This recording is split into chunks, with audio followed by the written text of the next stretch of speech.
नमस्कार दोस्तों। तो ये क्लास है मेंस आंसर राइटिंग के लिए, क्योंकि बहुत दिनों से आप लोगों के मैसेजेस भी आ रहे थे और मैं खुद महसूस कर रहा था कि एक कोई ऐसी क्लास लूं जिसमें कि आपके मेंस आंसर राइटिंग का पर्पस पूरा हो सके। इसकी जरूरत इसलिए पड़ रही है क्योंकि इस ऑनलाइन पढ़ाई ने आप लोगों के प्री को तो अच्छा कर दिया है। निश्चित रूप से किसी भी स्टेट की प्री की परीक्षा जो हो रही है उस परीक्षा में कट ऑफ 5 से 6% बढ़ गया है, क्योंकि ऑनलाइन पढ़ाई इतनी ईजी हो गई। लेकिन मेंस आंसर राइटिंग यानी मेंस की परीक्षा में जो बच्चे जाके बैठ रहे हैं उनका ग्रेड गिरा है। क्यों? क्योंकि मेंस की प्रैक्टिस तो हो ही नहीं रही। बच्चों को ये बात पता ही नहीं है कि मेंस की आंसर राइटिंग करें कैसे। ज्यादातर स्टूडेंट इस बात को लेकर परेशान है।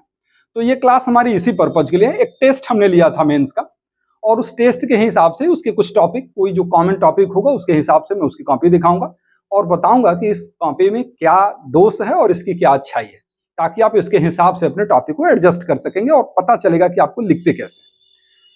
कई ऐसे क्वेश्चन आपके दिमाग में आते हैं जो स्वाभाविक क्वेश्चन है कि जैसे कि बच्चे पूछते हैं कि सर 10 नंबर का प्रश्न हो मेंस में तो कितना पेज लिखना चाहिए। ये कैसे कोई बता सकता है कि 10 नंबर का प्रश्न है तो कितना पेज लिखें। ये इस बात पर निर्भर करेगा कि 10 नंबर का प्रश्न है तो पूरा जो पेपर है वो 200 नंबर का है, कि 150 नंबर का है, कि 100 नंबर का है। उसके आधार पर तय होगा ना कि कितना पेज हम लिखेंगे। लेकिन हाँ, आपकी स्पीड, क्वेश्चन पेपर में दिए गए क्वेश्चन की संख्या और इस बात को का भी ध्यान रखना है हमको कि हमको कितने कंटेंट्स उसमें डालने हैं। चलिए हम दिखाएंगे तो आपको बात समझ में आ जाएगी। बहुत सारे बच्चों को मन में यह भी सवाल होता है कि मेंस में सर हेडिंग डाल के लिखें या बियर प्रोविजन लिख डालें, क्योंकि ये भी क्वेश्चन हमारे सामने बहुत आते हैं कि बच्चों का ये रहता है कि सर बहुत सारे लोग कहते हैं कि बियर प्रोविजन लिखना चाहिए, बहुत सारे कहते हैं कि अपने शब्दों में लिखना चाहिए, तो क्या सही है। चलिए शुरुआत करते हैं। एक टॉपिक है जो इसमें आप देख रहे होंगे, कुछ क्वेश्चन था जिसके हिसाब से मैंने इसको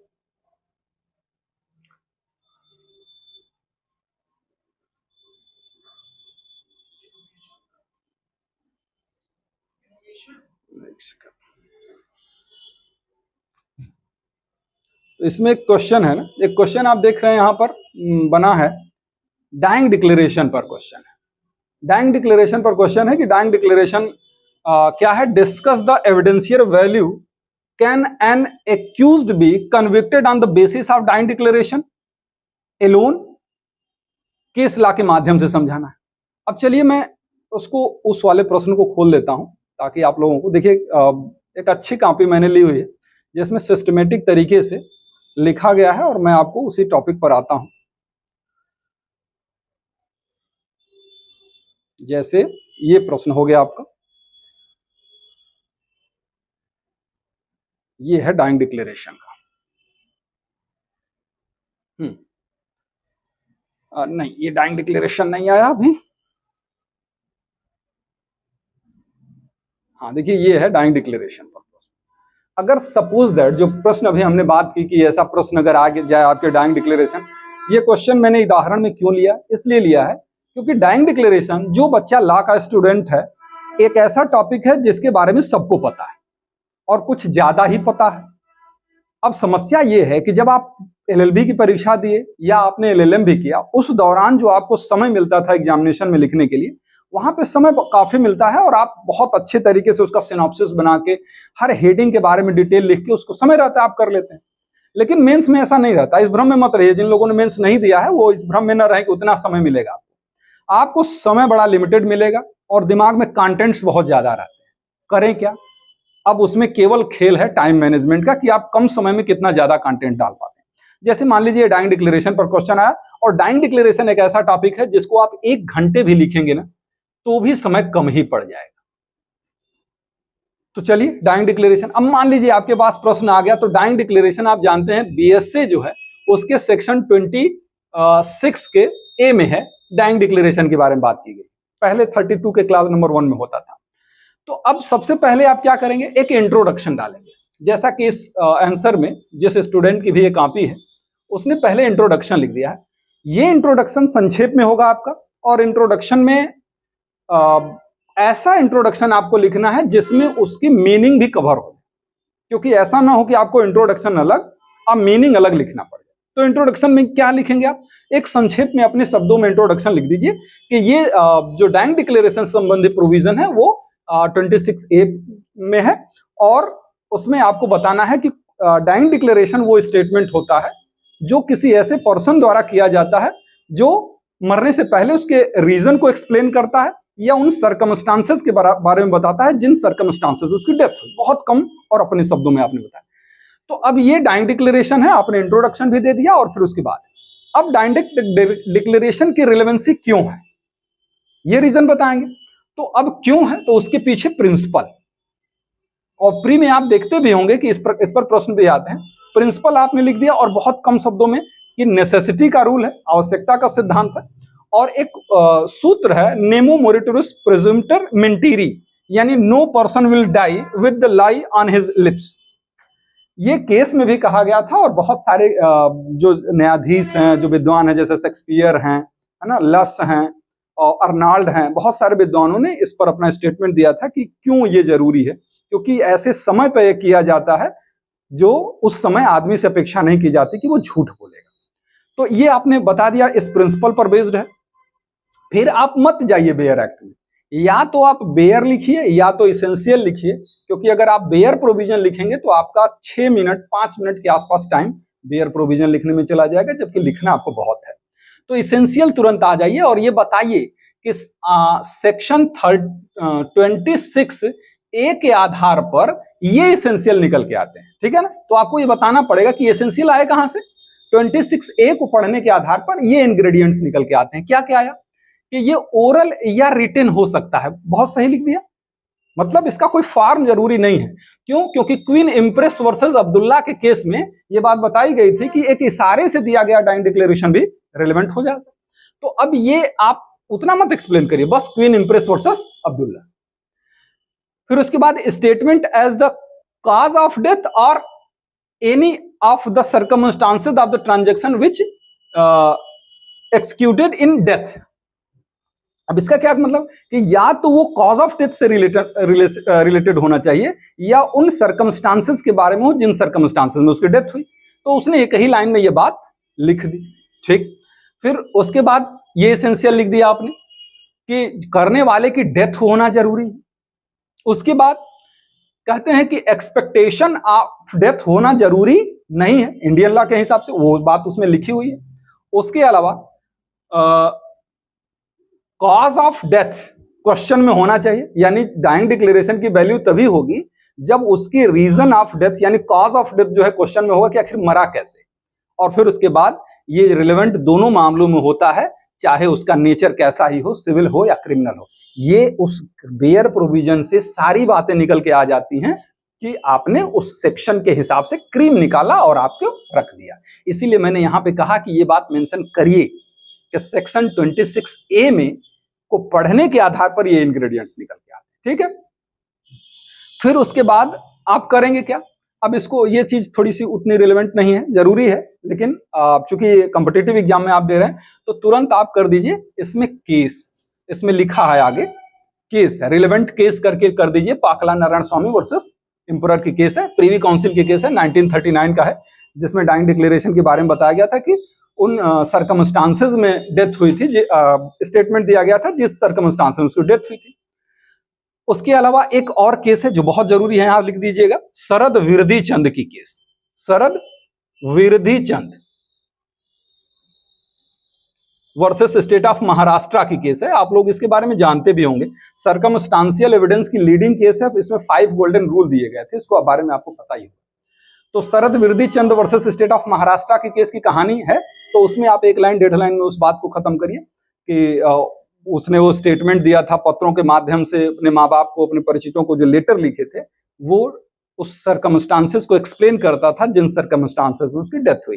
तो बहुत कम शब्दों में, जैसे पाकला नारायण स्वामी के बारे में कम से कम शब्दों में लिखा है, तो ये लिख दिया। तो ये लिखने के बाद अब बात आती है, अभी एविडेंशियल वैल्यू पे मत आइए, अभी एविडेंशियल वैल्यू पे मत आइए, क्योंकि देखिए बहुत सारे प्रोविजन मैंने कटवा दिए हैं अभी, है ना। ये सब चीजें उतनी जरूरी नहीं थी। हमने कहा कि मीनिंग लिखिए, शुरू में प्रिंसिपल बता दिया आपने, शॉर्ट में एक्सप्लेन नहीं किया। अच्छा, बच्चों के मन में कंफ्यूजन आता कहाँ है, उनको ये लगता है कि जब हम LLB की परीक्षा दे रहे थे तब तो हमने एक एक पॉइंट को डिस्कस किया था, एक्सप्लेन किया था। जी नहीं, अभी एलएलबी की परीक्षा नहीं है, आप उसको इतना एक्सप्लेन करने की जरूरत नहीं, क्योंकि टाइम नहीं है। तो केवल गिनाइए, कॉपी चेक करने वाला जानता है कि आपको सब पता है। बहुत कुछ करिए तो यहाँ पर कर दीजिए कि ओरल या रिटन हो सकता है, क्वीन एम्प्रेस वर्सेस अब्दुल्ला।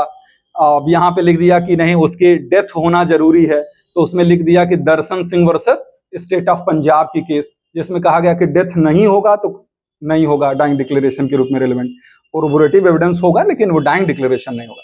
तो इसी तरीके से अपने केस को अगर लिखना चाहें तो आप उसमें लिख सकते हैं। तो पाकला नारायण स्वामी और शरद वृद्धि चंद की केस लिख दिया आपने।